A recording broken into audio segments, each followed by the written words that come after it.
Listen, Prince Harry could be about to lose everything. He's not hopping on a plane to London just for tea and cookies. He's on that jet in total panic mode. And sources say this trip wasn't planned ahead of time. Something set it off. Apparently, word got back to Montecito that Buckingham Palace was moving forward with plans to take away the Duke and Duchess of Sussex titles from Harry and Meghan. Yes, the titles that define who they are, who their kids are, and honestly, the last thing connecting them to that royal shine. The second Harry heard, insiders say his whole team went crazy. He wanted the first flight out. No PR spin.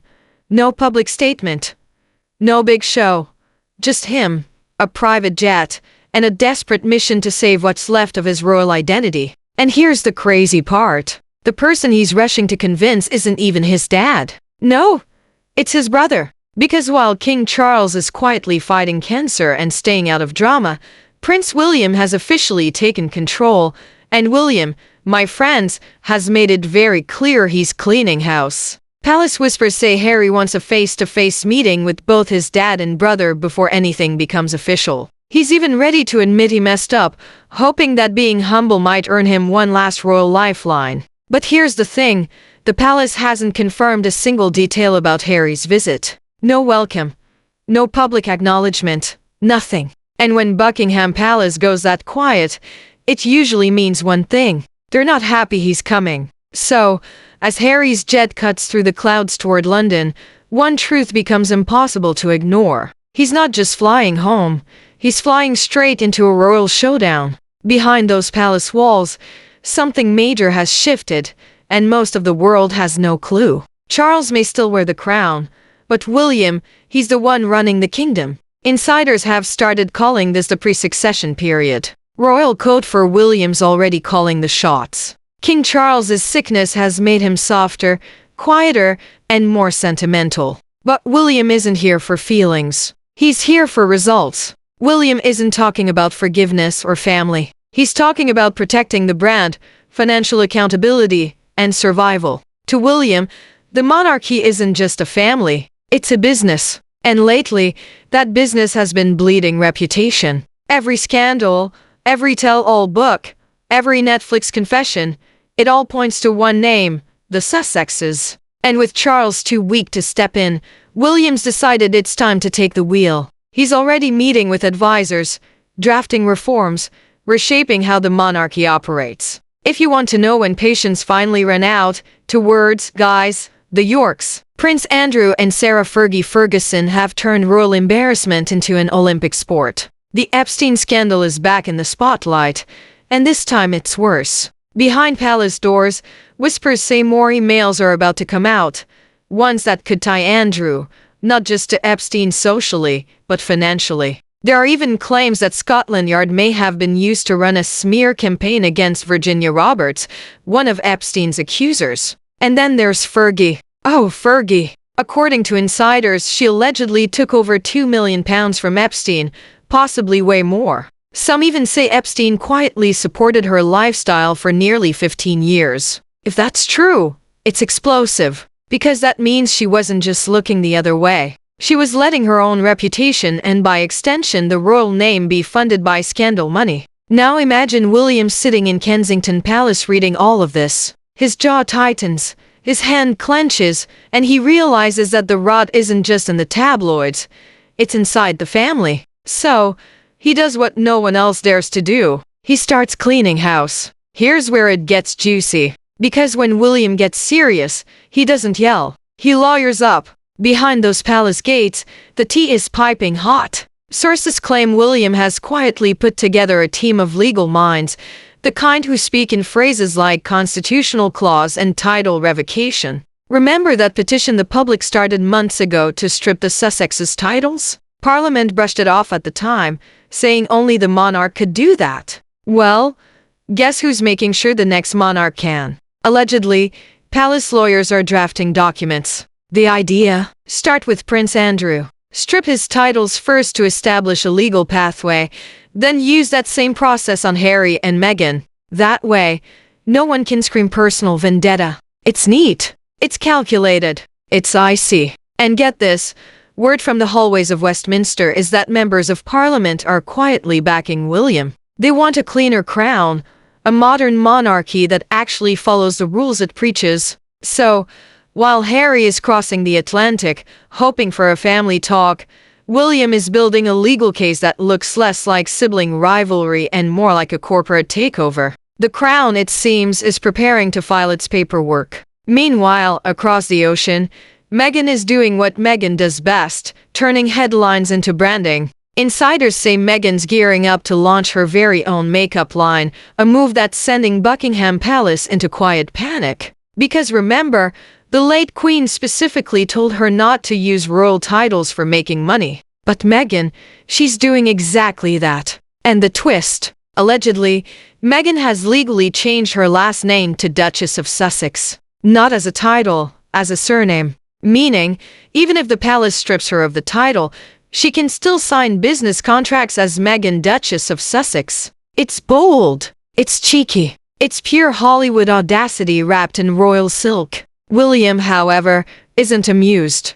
Sources whisper he's already moved to block any trademark that connects Duchess of Sussex to commercial use. Translation: if Meghan tries to slap that name on lipsticks or lotions, palace lawyers are ready to pounce. And that Diana watch she used to show off in every interview photo, gone. Apparently, William put his foot down. No more royal heirlooms being used as fashion statements. So now you have Meghan in Montecito reportedly fuming behind those glass walls and William in London quietly turning her empire of perception into a legal problem. The late Queen warned her not to play the game. William's making sure she never gets to win it. Back in London, the temperature drops every time those two names are mentioned in the same sentence. When Harry learned William was preparing the paperwork, sources say he snapped into full crisis mode. Forget emails or voice calls. He wants to see his brother face to face. The plan? Apologize, appeal to family, maybe even beg if he has to. But the palace insiders are blunt. William's not interested in tears. He's interested in order. As one courtier allegedly put it, William doesn't want an explanation. He wants an example. Meaning, if Harry wants mercy, he has to prove it. Stop the public digs, pull the memoir, distance himself from Meghan's branding projects. Basically, become the quiet royal he once refused to be. But can you imagine that conversation? On one side, Harry, desperate, emotional, still believing family comes before institution. On the other, William, the future king, treating his own brother like a PR problem to be solved. The tension is volcanic. Palace staff are whispering about the meeting that could decide the monarchy's future. Because if William doesn't bend, and he rarely does, this may be the moment the Windsor brothers become history's coldest royal split. Picture King Charles sitting alone in his study, teacup shaking ever so slightly. He's not just battling sickness, he's battling loyalty. On one hand, his heart still aches for Harry, the son who lost his mother and his way. On the other, his crown demands stability. Word inside the palace is that Charles has become the quiet peacemaker, whispering for reconciliation while his heir sharpens the axe. But here's the problem. Parliament's patience is wearing thin. According to insiders, senior officials have warned Charles that unless he stabilizes the monarchy's image, they'll start tightening constitutional screws. Translation: the government won't let another royal crisis tarnish the crown. So now Charles faces an impossible choice. Protect his son or protect the institution that defines his entire existence. And when he looks at William, he sees the future. Strong, decisive, unyielding. When he looks at Harry, he sees the past, emotional, unpredictable, vulnerable. For Charles, it's a battle between love and legacy. And in that palace, legacy always wins. Let's talk about what happens if William actually pulls the trigger. Once those papers are signed, the Duke and Duchess of Sussex will vanish like a deleted file from the royal website. Harry becomes Henry Charles Albert David Mountbatten Windsor. Meghan becomes Mrs. Mountbatten Windsor. Archie and Lilibet lose their little prince and princess titles. Insiders say the moment those names are erased, their entire brand crumbles. No title means no royal security. Fewer invitations and a massive drop in market value. All those book deals, Netflix contracts, and brand partnerships. They weren't just buying Harry and Meghan. They were buying the Duke and Duchess. For Meghan, it's a branding nightmare. For Harry, it's an identity crisis. He's built a life outside the palace, but he's never stopped being defined by it. So, when those titles go, so does the last link to the world he was born into. As one royal aide allegedly said, without their titles, they're just another celebrity couple with a podcast and a past, and that's what terrifies them most. As morning light hits Buckingham Palace, the story comes full circle. One brother sits behind palace walls, shaping the future of a 1,000-year dynasty. The other wakes up in California, realizing the dynasty has moved on without him. The royal website, when updated, the Duke and Duchess of Sussex are no more. No announcement, no ceremony, just a quiet click of an eraser. Across the Atlantic, Meghan reportedly stares at her phone, refreshing the site, disbelief written across her face.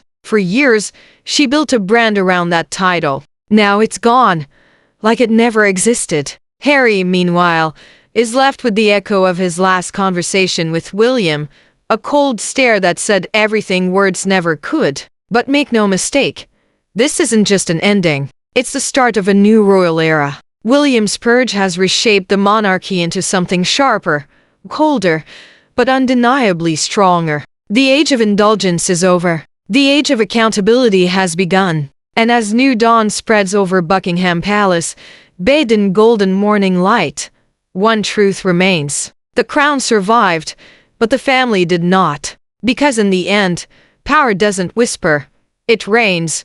And William, with steady hands and ice in his veins, just proved he's not waiting for the throne. He's already wearing it.